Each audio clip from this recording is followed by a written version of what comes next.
Hello, everyone, and welcome to Community Conversations. My name is Isaiah West, and I'm the Teen Services Specialist for the Prince George's County Memorial Library System. Today, with me, of course, I have our CEO, Roberta Phillips, and we have our special guest, Tiaa Rutherford. Tiaa is an environmentalist, experienced urban planner and civic leader who has over 20 years of experience in a variety of settings. She has served as the County Department of the Environment as Litter Reduction Program Manager for over 5 years. Her previous positions include Management Analyst at the Prince George's County Department of Parks and Recreation, Chief of Staff at the Maryland Department of Aging, Neighborhood Planner for the Richland County Government in Columbia, South Carolina, where she also served as a planning commissioner and commission chair for the city of Columbia. She holds a master's of environmental planning from Arizona State University and a bachelor's degree in environmental health science from Benedict College. Welcome, Tiaa, and welcome, Roberta. Thank you, Isaiah. Thank you for having me. Absolutely. It's so good to see you. We were just having such an interesting conversation in what we call the green room, right? About making Prince George's County beautiful. So let's start off with the obvious. It's Earth Day, and why do we commemorate it? Why is it important? Wow. So today is the 51st celebration of Earth Day. And this year's theme is Restore the Earth, right? And we celebrate Earth Day for so many reasons. You only get one Earth. We only get one shot at this.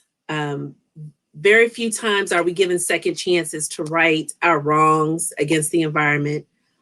And it's so important because we all want clean air. We're all deserving of clean water. We're all deserving of beautiful environments, grow and trees are thriving. It's cyclical and it impacts us all. And so the built environment, coexisting with the natural environment is very possible.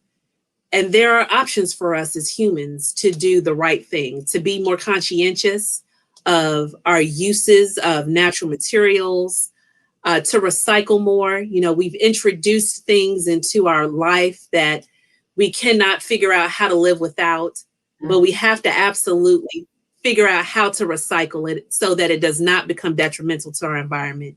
And so there's so many reasons to celebrate Earth Day, but the most primary reason is because we have to do it. We have to be better stewards of the only one Earth we have. There is not a scientist around who has figured out how Earthlings, humans, can live on another planet. And until that happens, we only get one Earth and we don't get a second chance. Yeah, and there's so much being said about this, especially now. For some reason, when people had to be stay inside and be contained, our Earth seemed to get a little break over the last 18 months. Would you agree with that? I will agree with it, and I believe it thanked us. I believe it's thanking us for the break. And here's hoping a lot of us took the opportunity to reconnect with ourselves, with our families that we were now stuck in the house with. Right. We just viewed it differently. It was very isolating for a lot of people. And I recognize that. But for those of us who had the opportunity to spend more time with our family, to slow down and appreciate the smallest things. And that for me is the ability to look out of a window in my home office, whereas my work office doesn't have a window that faces green grass, right? That has sun shining. That's a natural glow from the sun in a window in my home that I would not have experienced at the time that I was in my office. That if we've just taken this time to walk outside, smell the air, you know, by ourselves or with our close family, that Yeah, and just taking it all in and appreciate it. I think the earth has thanked us. We have driven our cars so much less. So that's so much less ozone impact. We have less carbon footprint because we were in place. We were not in vehicles. We were not on planes. We were not on mass transportation. We slowed down. And I think that gave the earth an opportunity to reset for a little bit. Yeah. And it's going to thank us. Well, and that's the hope, is that we continue this, right? And I think also, you know, the earth provided so much to us when we were in lockdown, because it was the one place you could go. You could go out. For me, walking in the woods with my dog, you know, it was the clean air, it was the changing of the seasons, it was the ability to really appreciate it in just such a greater way. How do you think climate change is affecting our local community? Climate change can be seen all around Prince George's County. Flooding events can be directly linked to climate change. Definitely how it's impacting the built environment. We're seeing, you know, it was one day it was 70 plus degrees, and last night we had a freeze. You know, it dropped down to the 30s. And so that's a change. Here it is, it's almost May. And in this region, we're still getting freezing temps at night. That, to me, if that's not an indication of climate change, I don't know what is. I've not planted any plants yet, just to be on the safe side. But absolutely, when that frost warning came about last night and that temperature dropped, I was like, wow, it's almost May and it's still very much cold in this region. It can be seen and it can be felt. Yeah, and you know, just places that you wouldn't expect to have snow right now are even having snow. So it's interesting. Tell us more about the work of the Department of the Environment. Prince George's County Department of the Environment does a number of things. We have the responsibility under our umbrella for animals. And so the county's animal shelter resides in the Prince George's Department of Environment. We're responsible for stormwater. We have materials recycling facility, the landfill, our Western Branch composting facility. We are also responsible for the contracts that collect waste, materials, your trash, your weekly trash pickups from over 170,000 households in Prince George's County. We're doing sustainability, so we're doing environmental education, we're doing tree relief and stormwater, you know, rain barrel education. We have a master gardener under our purview. We do have climate change and climate action planning. You have litter reduction. That's the hat I'm wearing. We have all of that under the umbrella of Prince George's County Department of the Environment. Wow, that's a big undertaking. Yeah, and a couple of plugs. Adopt, don't shop. That's my first one. I have 2 rescue pets, and you know, we'll have to talk offline about. I want one of my libraries to have a community garden, so we'll talk about that. But so you were kind of appointed as the county's litter czar, right? You know, so what are you tasked with in that role exactly? So I answered this question earlier today. Litter czar to me is the opportunity to place the coordination of the county's efforts and the communication with our residents under one umbrella, and that is the czar, right? That's the litter czar, who's now going to be working with all of the agencies and partners in the fight against litter and illegal dumping to communicate the message of behavior change, to provide the resources for communities to join us in this fight, and to show you what we are doing as county government. And so one of our biggest tools is pgcproud.com. That's the website you're able to go to learn all things about illegal dumping and litter and how you can join us in this fight. There are so many opportunities for the public to join us. But one of the biggest responsibilities I feel as though the position of litter czar will have is the ability to encourage and empower the residents in Prince George's County to say, I can make a difference. Okay? Right. I can make a difference in what's happening with litter and illegal dumping. I can change my behavior and how it is I interact with my trash, my undesirables, my recyclables, my behaviors around my property and throughout my day in Prince George's County. It's the empowerment piece that I feel as though is the most important, because I'll be talking to communities on a daily basis and telling them, you may not have been responsible for the litter that just blew into your yard or in front of your home or your neighbor's home, but you absolutely have the ability to impact the change, which is change your habit and pick that up. Don't leave it there for the rain to come and now wash it down into a storm drain. That impacts you as a household, as a community.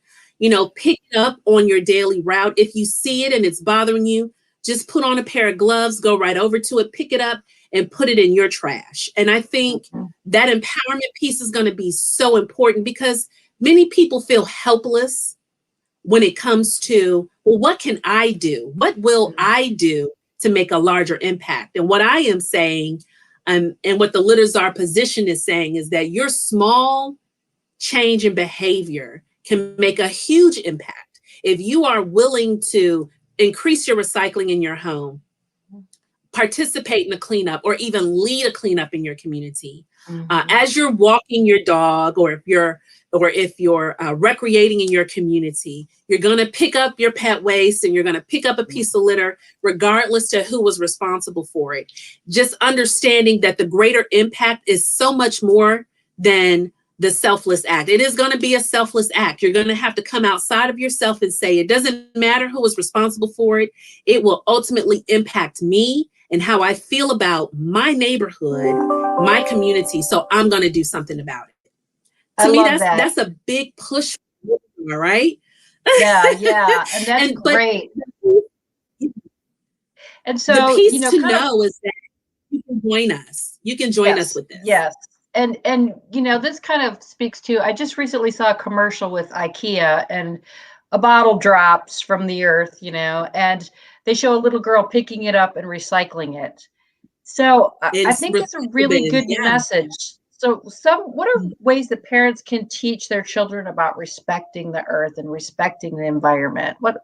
I mean, I think it's like anything else that it starts when you're young, those behaviors, right? You don't have to change them if you're learning from the get-go that we put our trash in the trash can, right? Understanding what is a recyclable versus what is true trash would be your first step. Understanding that your household in Prince George's County does receive recycling services. If the county is providing trash services to your home, you're also eligible for a recycle bin. So you can separate your recyclables from what is true trash. Understanding the difference is the first step. There are resources out there. I know Prince George's County Department of the Environment has a YouTube channel where I was the featured, I was the actor or teacher for the day as to my 5-bin recycle system that I have in my home.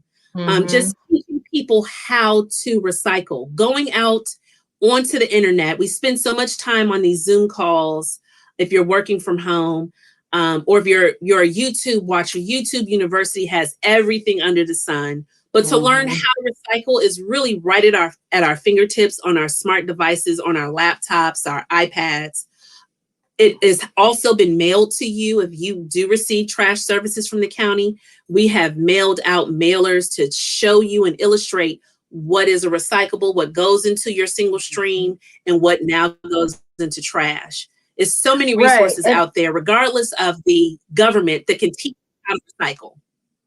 I think some of the recycling, you know, I remember when we first started recycling, there was a number on the bottom of each thing. It was a 1 or 2 or a 3, and now I've heard that only things that are plastic that have a neck can be recycled. So there is a lot of confusion about what actually gets recycled.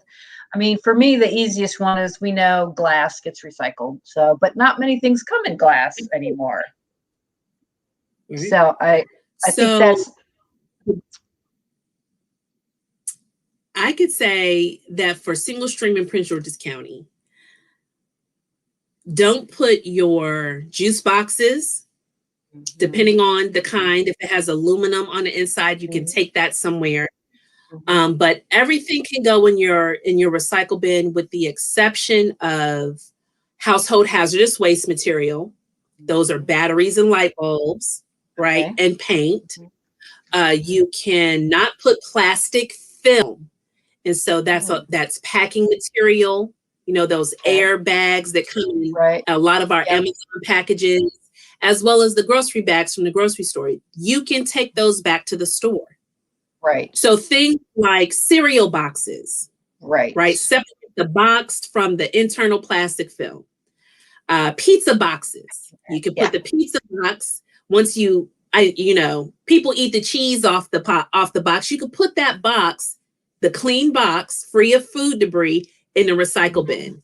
Your dish detergent container, your clothing detergent container, depending on the kind of container it is, if it's not plastic film, that can go in your recycle bin. So there are so many options. You know, I don't need a trash can, really. I need 3 recycle bins.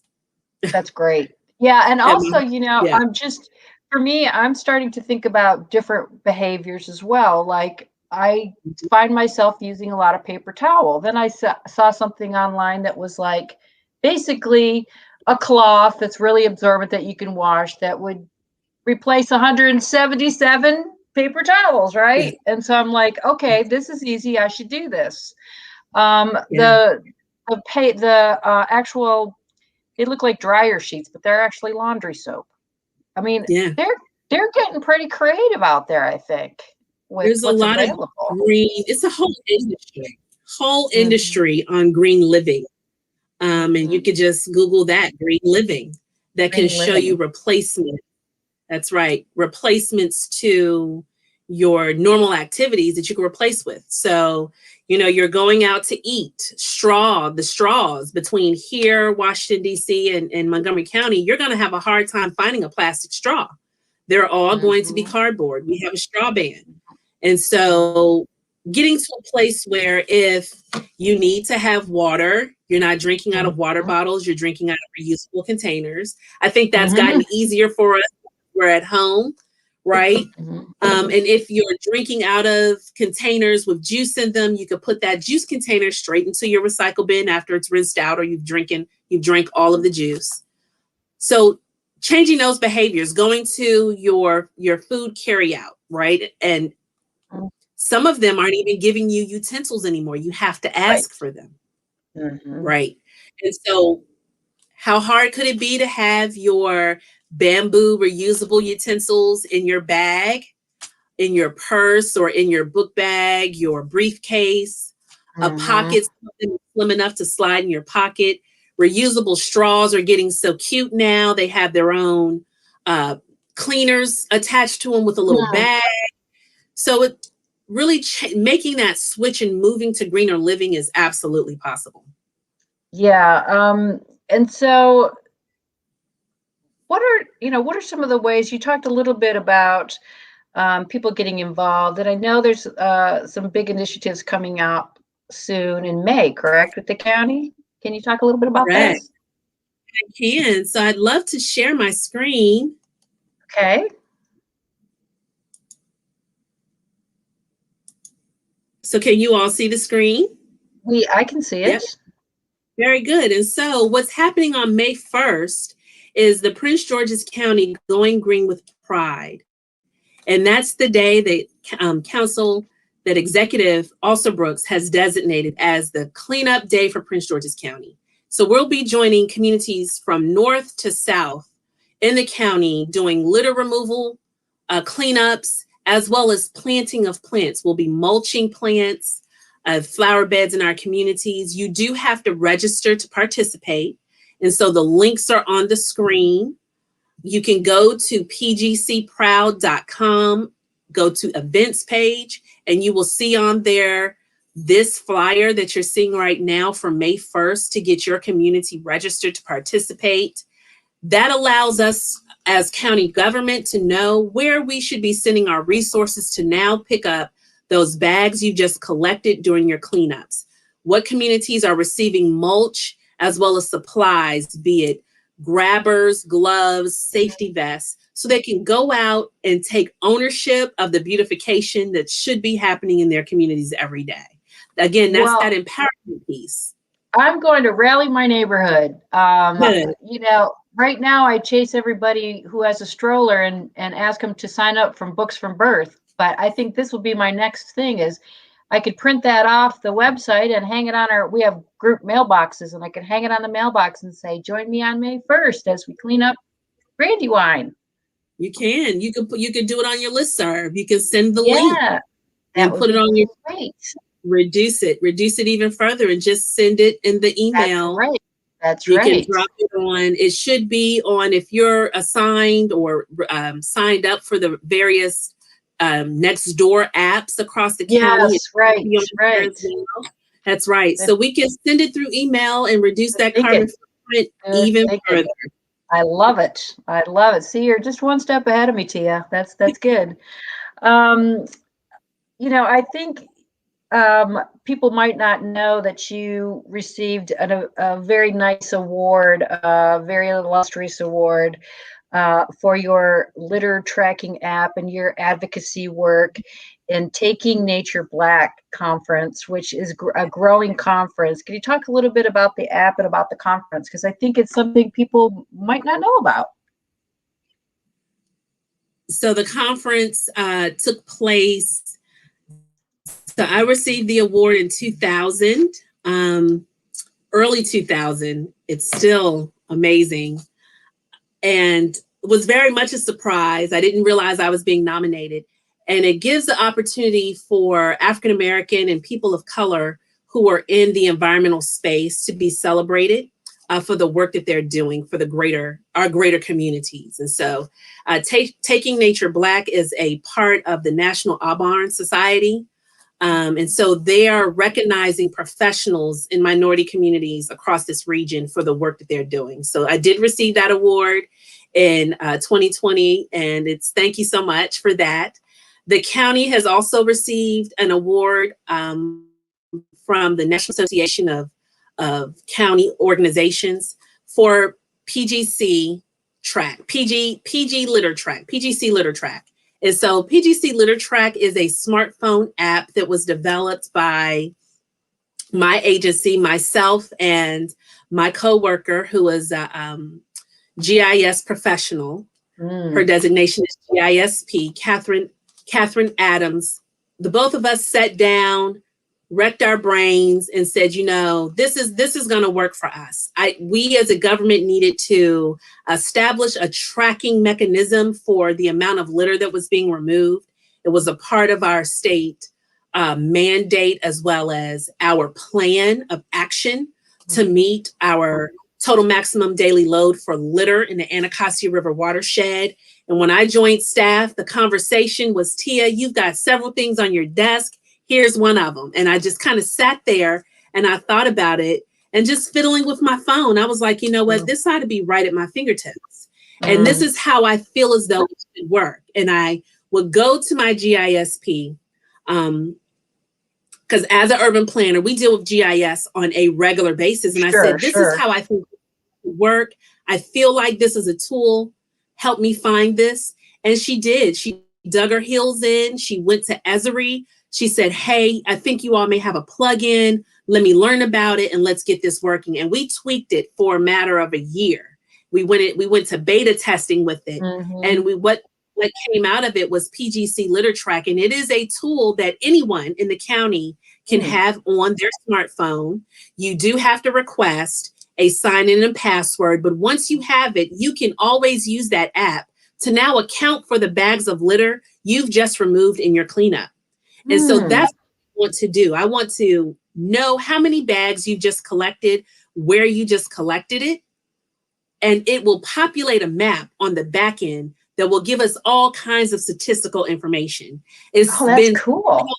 It is. It's been so helpful that at the same time we developed PGC Litter Track, we also developed the internal version, which is called Litter Track. And that's the one the county agencies use, as well as our contractors when they go out and do roadside litter removal. But it's that app alone that's helping us to account for where litter is being removed and how much of it is being removed. Right. So then you could see, you know, which communities have the more work to do in changing behaviors as well.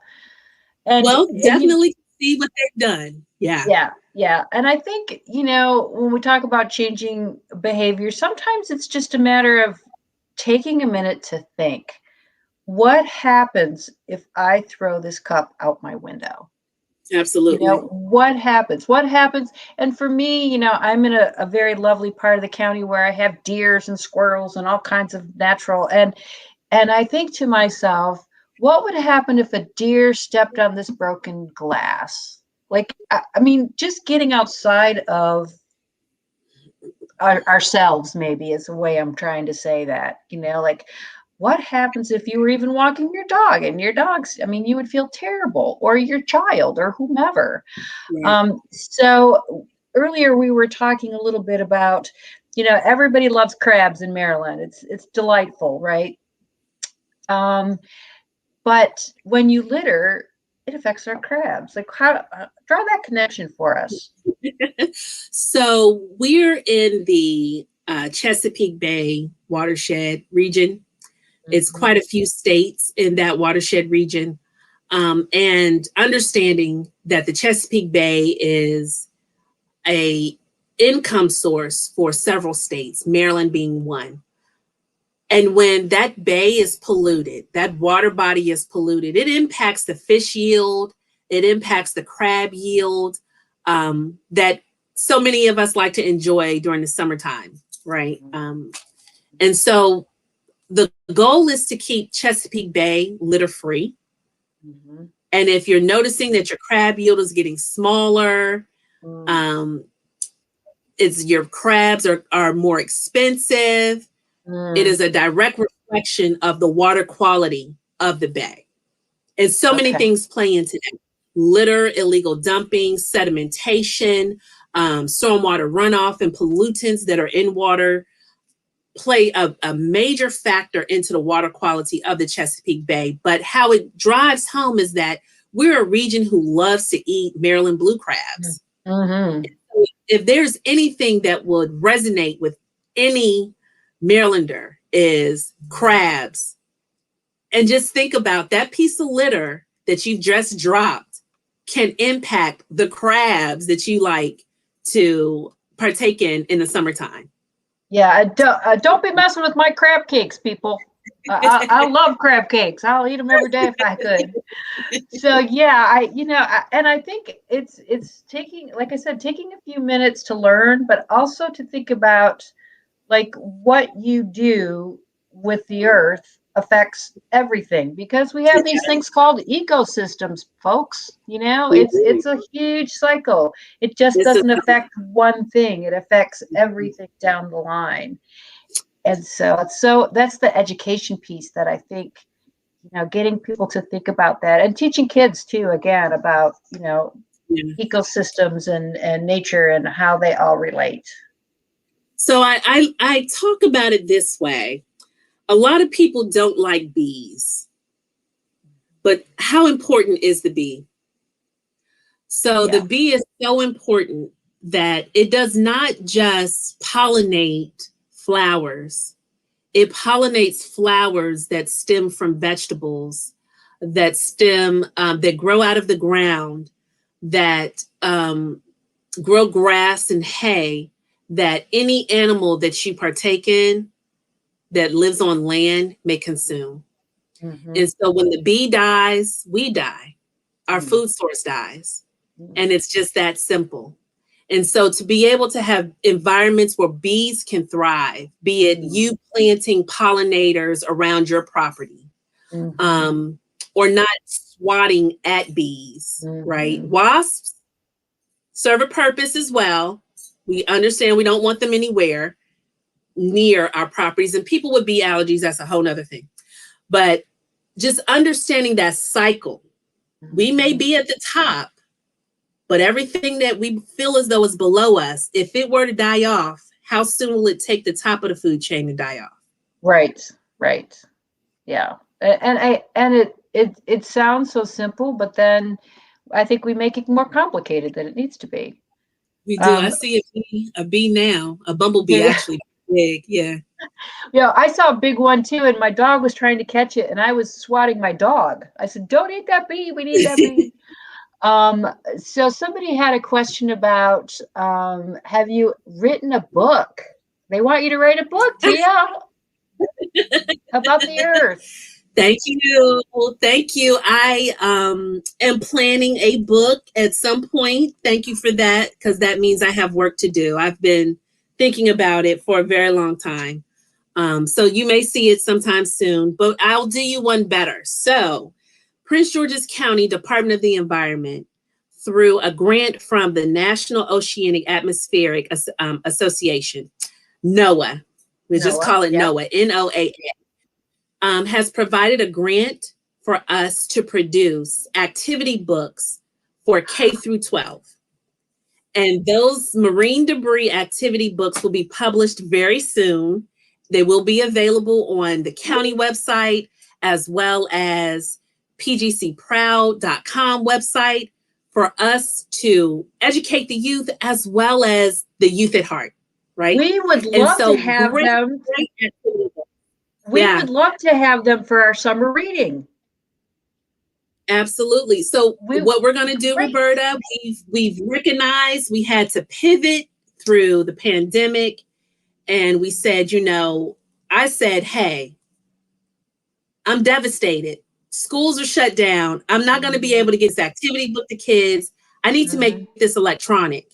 So we're going to have electronic, online, gamified activity books available for students as well. So there'll be both versions on the website so students can go through them. Great. Well, we will love to promote. We will love to promote those, because that's awesome. That makes me so happy. Again, for those of you who don't know, I'm a former teacher, and one of my favorite subjects to teach was science. And I married a meteorologist, so we talk science all the time in our house.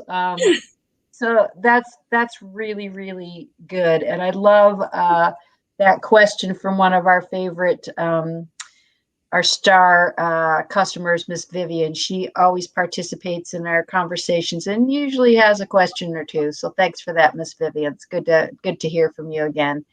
I'm wondering if we have any more questions for Tiaa.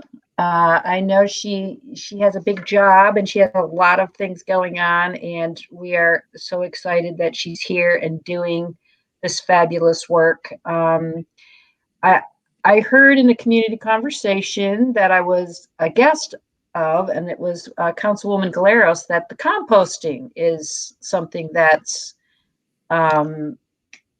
starting in Prince George's County and taking legs. Absolutely. So the legs is that our resource recovery division, our recycling division, has for the last 2 years had a pilot study on composting, and it went very well. And so we'll be expanding our composting abilities by area in hopes of including all households that receive trash services. So that'd be 170,000 households. At some point in the future, we'll be able to compost with Prince George's County government. And what happens is that on Mondays, I know it's amazing, right? And so here on Mondays throughout the county, on your property, if you cut your grass on the weekends and you rake that unwanted grass clippings, if you're trimming trees and bushes and it's able to fit in a yard waste bag or a trash can container, right? You can place that same place you will put your trash cans and it'll be collected on Mondays. That material goes to our Western Branch facility. It is mixed together with other yard waste materials and the University of Maryland's food composting operations and our piloted food composting operations to make what's called leaf grow gold. We make two things, Leaf Grow and Leaf Grow Gold. Leaf Grow Gold is sold commercially. All of it's sold commercially. But our Leaf Grow is sold commercially to farms that then come back to our tables, right? Our food that comes back to our table. So it's sold to, it's amazing. But Western Branch handles all of that. And so we're excited. We're excited about the opportunity to expand that composting practice with households in Prince George's County. Yeah, that you'll be able to mix it all together. That's great. I know a friend of mine who lives in Charlotte. She takes her compost to the compost center, but she's able to, you know, I think about banana peels and eggshells and coffee grinds because I eat all those things, especially the coffee, in big amounts. And so having the ability to compost and things like, you know, my husband's lovely and gives me a bouquet of flowers, but when they're done, we could compost. So that's like a super, super exciting endeavor that's happening. You know, there are small composting units that you can keep in-house. Right. And you can start your practice there. Our commercial facilities can take on animal waste, like your chicken bones, your steak bones, what have you. But for home, you don't want to put that milk product, that dairy product, or the animal product in your compost. Okay. You can compost banana peels, avocado peels, in your home, your flowers in your home composting. But there are tabletop compost options that are sold online. Amazon has everything. I'm convinced. Right. I'm taking so many notes, people, about what I can do as a consumer and what I can do in my own home. I just bought compostable sandwich bags. When I go to the, you know, I was thinking I take my chips or I take whatever from my lunch when I work in the office. And I'm like, wait a second. And there's also reusable bags. Like, we don't have to use a new bag every time. So, I mean, it's really a lot simpler than we make it. It's just changing that mindset, right? Yep. And saving, you know, ultimately you may spend a little bit more on the front to get a container to now place the sandwich in. But how much have you saved on the back end? The waste, the trash can space, as well as Mother Earth. Well, and let's face it, you know, I have Tupperware that I use over and over and over again for my leftovers, right? That's Tupperware. What happened to Tupperware? There used to be Tupperware parties. I remember that. Parties. I love the Tupperware party. Oh my gosh, you could snap in all the freshness, right? Yes. I think we might be dating ourselves. Some other folks on the call might be going, "What's a Tupperware party?" But yeah, I mean, that was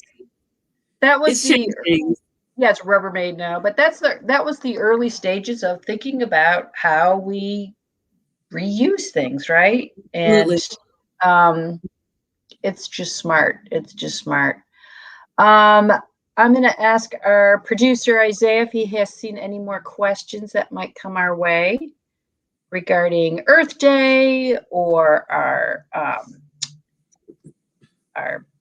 Prince George's Proud priority, which is beautification and keeping our county lovely and making it flourish by being attractive and litter-free, which I am all in favor of. Well, I really just want to thank you for having me. Of course. And take a few minutes to just talk. And so one thing I will say is that Prince George's County has a heavy lift when it comes to litter and illegal dumping. There are options for your materials at home. If you no longer want them, you can always call County Click 311 and schedule a bulky trash pickup. That is the best option. We are asking people to use that service versus running the risk of being caught on camera illegally dumping. Our county executive has been very clear about the expansion of that camera program and the fact that our goal is to catch the perpetrators who are illegally dumping in our county. Removing illegal dumping and litter, that is a very expensive operation in Prince George's County. So many different kinds of professionals are involved, as well as agencies. They are safeguarding county roadways as well as private property to the tune of $16 million. It's not a small feat. And what we're asking is that residents be patient. We know you don't want it right. You don't want it. You don't want it anymore, and you want it gone today. Mm-hmm. Call County Clerk 311, schedule your appointment, and let's make sure that you wait out your time. Do not place it in front of your home before the night of the pickup. What we are finding is that even placing it in front of the vacant property next to you will encourage more people to bring their items. And now we have a greater situation. We're asking you to join us in efforts like Going Green with Pride on May 1st, but also recognizing that anytime throughout the year, you as a community can get together, or as an individual, to walk your roadways in your community and pick up litter and get rid of it, right? The landfill for county residents is free. You can bring those items to us at Brown Station Road at our county landfill for free. All of that information can be found on PGC Proud and or the Prince George's County website. Excellent. So these are opportunities to just be involved. If you're interested in adopting a stream segment or a roadway segment, if you're interested in having your student that's at home that you've been homeschooling for the last year, before schools open back up, if you want them involved in storm drain stenciling, that information is available on PGC Proud as well as the county website. We have all of these resources to get young people involved. You can get service learning hours for participating in these kinds of efforts. That goes a long way. Those, from my understanding, service hours are still needed for graduation. These kinds of activities participating in, you can get service hours for them. So you can adopt a roadway, you can adopt a stream segment, you can host a cleanup in your community, you can stencil a storm drain, you can now figure out how to get a rain barrel for your home, you can plan and plant a community garden, you can create bioswales on your property to slow down stormwater runoff, you can have an understanding of where stormwater is going and climate action and the impact of the changing of the climate. You can have all of this rich information that my agency is really the governance of, that Prince George's County Department of the Environment, on our website or on PGC Proud. And of course, if you need more resources about learning, pgcmls.info, we got your books, we've got databases, we have ebooks, we have everything you need to be able to learn. Our Libby app, you could check out gardening books, travel books, nature books. And so please participate on May 1st. Please help Tiaa be the champion that we already know she is. I can tell you are so passionate about this subject, and it makes my heart so happy to know that we have someone like yourself really advocating, but it takes all of us. So I'm encouraging our listeners and the library community and the bigger Prince George's County to get involved so that we can do this together, and together we can be Prince George's proud. Very good. Thank you so much. Thank you, Tiaa. It's a pleasure. And again, I'll talk to you soon about how the library can help you support all of your efforts. Thank you so much. Thank you for having us. Absolutely. My pleasure. Have a good afternoon or good evening, everyone. We'll see you soon.